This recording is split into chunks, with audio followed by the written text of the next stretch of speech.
I found it by accident. I was clearing my downloads before bed, receipts, screenshots, junk, when a file caught my eye.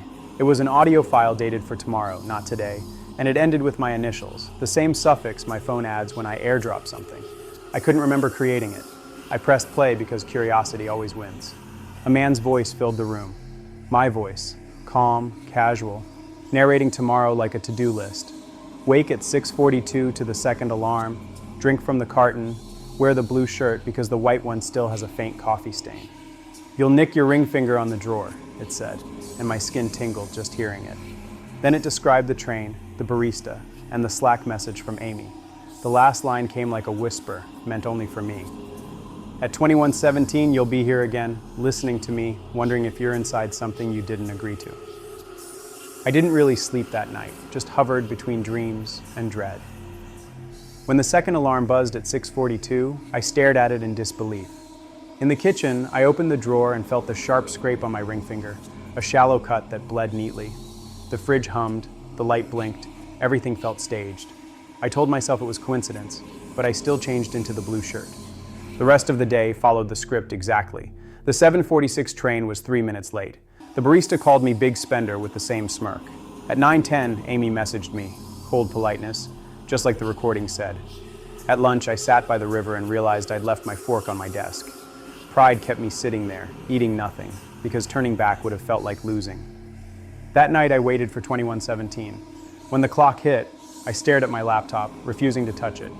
At 21:18, I caved and pressed play anyway. The same voice filled the silence, identical down to the breaths. I shut the lid quickly, but the quiet after it ended was worse. It was like the air in my flat had memorized my next move. The next morning, a new file appeared with the following day's date. I froze when I saw it, pulse hammering. The voice sounded almost amused this time. You'll test me, it said. You'll buy a blueberry muffin instead of a croissant. You'll take a different route, cut through the market, and tell yourself changing streets changes outcomes. I wanted to prove it wrong. I bought the muffin, tasted it, and hated it. I threw it away, just like the voice predicted. At work, Ben asked, "You all right?" And I smiled automatically, saying, "Yeah, why?" The words left my mouth before I thought them. I felt like a puppet pretending to have strings. By the third night, I needed answers. I work for a company that builds predictive systems, algorithms that guess what people will do before they do it. I don't code, I just write the words that make it sound harmless. But I know what real prediction means. It means no free will, just probabilities wearing human faces. I booked a meeting with Amy to tell her everything.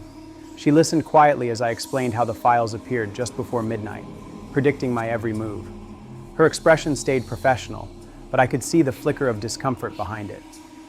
"Is this a security issue or a wellness issue?" she asked, typing as she spoke. I said I didn't know. She told me to change all my passwords, take my phone to IT, and maybe talk to someone about sleep. Then she smiled the way people do when they're ending a meeting, not helping you. That night I tried to act normal. I cooked dinner, half to distract myself, half to prove the voice wrong. The recording had said I'd leave the gas on and check it 3 times. I turned it off hard, then checked it twice anyway. My phone buzzed with a new file. My stomach dropped before I even pressed play. The voice sounded tired now. At 18:12 tomorrow, a cyclist will clip your bag on Easton Road. Nothing serious, but you'll feel the near miss travel into your jaw and stay there. I almost laughed. It sounded ridiculous. But laughter is cheap protection against fear. I didn't delete the file. I just sat there, holding my phone like it was something alive. The next evening, I walked home trying not to think about it. At 18:12 exactly, a cyclist brushed my bag and shouted, "Sorry," as he sped past. My whole body froze mid-step. The panic wasn't about danger. It was the precision. I felt the shock crawl up my jaw, settling like a bruise you can't touch. That night, I tore through my old work accounts, looking for any link between me and those recordings.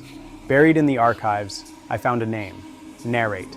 It was a prototype we'd once built, a voice app that asked users to record their plans for the next day. The idea was, speak your intentions, strengthen your habits.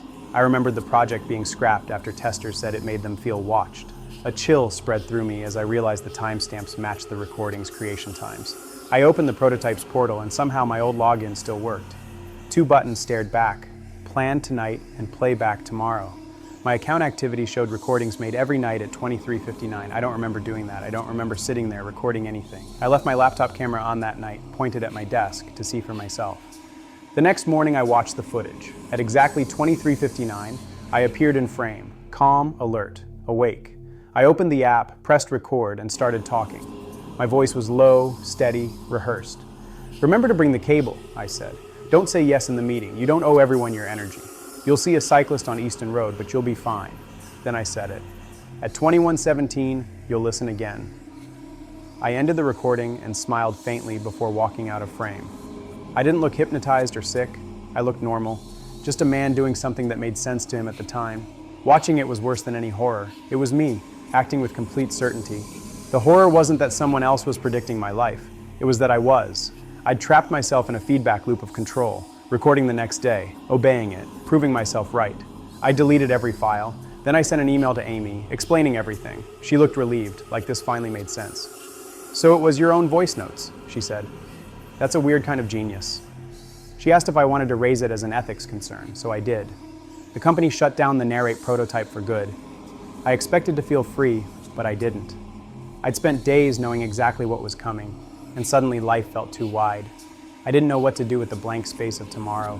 The next few days were quiet. I missed a train and didn't call it fate. I said no to an extra meeting and no one cared. Ben asked if I wanted coffee, and I said yes without checking the time. I ate lunch with the fork I remembered to pack.